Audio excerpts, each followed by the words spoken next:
दिल्ली दौरे पर मुख्यमंत्री नायब सिंह सैनी यमुना के जल प्रदूषण और पीने के पानी के मुद्दे को लेकर बैठक शुरू हो गई है और मुख्यमंत्री नायब सिंह सैनी भी बैठक में मौजूद हैं। श्रम शक्ति भवन में चल रही है बैठक और सीएम रेखा गुप्ता भी हो सकती हैं बैठक में शामिल। ये सूत्रों के हवाले से जानकारी मिल रही है कि सीएम रेखा गुप्ता भी इस बैठक में शामिल हो सकती हैं। हालांकि सीएम रेखा गुप्ता पर हमला किया गया है और अब ये अनुमान लगाया जा रहा है, सूत्रों के हवाले से जानकारी मिल रही है कि सीएम रेखा गुप्ता भी इस बैठक में शामिल हो सकती हैं। तो ये बड़ी जानकारी लगातार हम आप तक पहुंचा रहे हैं, जहां आपको बताते चले कि दिल्ली दौरे पर मुख्यमंत्री नायब सिंह सैनी हैं और यमुना के जल प्रदूषण पीने के पानी के मुद्दे को लेकर बैठक शुरू हो गई है। मुख्यमंत्री नायब सिंह सैनी भी बैठक में मौजूद हैं। श्रम शक्ति भवन में चल रही है बैठक। और इस खबर पर अधिक जानकारी के साथ असिस्टेंट एडिटर ललित नारायण कांडपाल हमारे साथ जुड़ गए हैं। ललित जी, मुख्यमंत्री नायब सिंह सैनी दिल्ली के दौरे पर हैं, ये दौरा कितना अहम माना जा रहा है?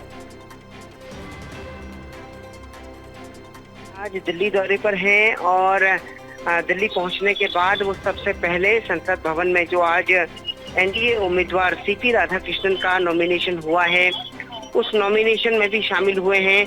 उसके बाद आप वो श्रम शक्ति भवन में जो बैठक हो रही है, उस बैठक के लिए पहुंच चुके हैं। ये जो बैठक हो रही है श्रम शक्ति भवन में, इस बैठक का उद्देश्य जो है वो यमुना से जुड़े मसलों को लेकर चर्चा करना था। और इस बैठक में जो है हालांकि दिल्ली के मुख्यमंत्री को भी आना था, लेकिन वो अभी तक तो नहीं पहुंची हैं, लेकिन माना जा रहा है कि शायद वो शामिल हो सकती हैं। लेकिन कुल मिलाकर जो मुद्दा आज की बैठक का है वो बहुत बेहद महत्वपूर्ण है, क्योंकि यमुना की सफाई को लेकर दिल्ली सरकार ने जो है वादा किया है चुनाव में, और दिल्ली सरकार के लिए यमुना की सफाई एक बड़ा एजेंडा है, वो इसमें मुद्दा लगा हुआ है। इसके अतिरिक्त जो है दिल्ली में पानी की सप्लाई जो है यमुना से ही होती है, तो यमुना में जल का प्रबंधन जो है वो भी एक मुद्दा बना हुआ है। साथ ही इसके अलावा अगर देखा जाए तो यमुना में जो बाढ़ आती है हर साल, उससे भी दिल्ली के कई बार इलाकों में समस्या पैदा हो जाती है, तो वो भी एक बाढ़ प्रबंधन भी जो है इसका पूरा मुद्दा है।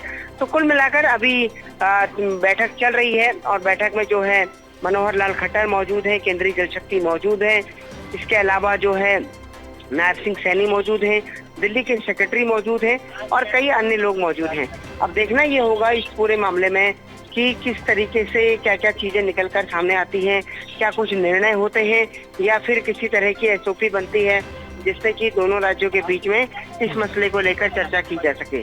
जी ललित जी, यमुना के जल प्रदूषण को लेकर क्या इस बैठक में कोई अहम फैसला लिया जा सकता है? देखिए, यमुना के प्रदूषण को कम करना सरकार के लिए एक बेसिक और प्राथमिक मुद्दा है। इस बात को खुद प्रधानमंत्री नरेंद्र मोदी भी अभी 2 दिन पहले जो रविवार को एक रैली हुई थी जिसमें द्वारका एक्सप्रेसवे का उद्घाटन हुआ था, उसमें साफ तौर पर कह चुके हैं। अब किस तरीके से कैसे सरकार उसकी सफाई को लेकर रूपरेखा बनाती है, ये एक महत्वपूर्ण सवाल है। कैसे सरकार आने वाले दिनों में यमुना की सफाई पर अपना ध्यान केंद्रित करती है, वो एक महत्वपूर्ण बात है। तो ये कई सारे मुद्दे हैं जो लगे हुए हैं। अब देखना होगा कि किस तरीके से सरकार जो है क्या कदम उठाती है। जी बिल्कुल, बहुत शुक्रिया आपका ललित जी हमारे साथ जुड़ने के लिए और तमाम जानकारी साझा करने के लिए।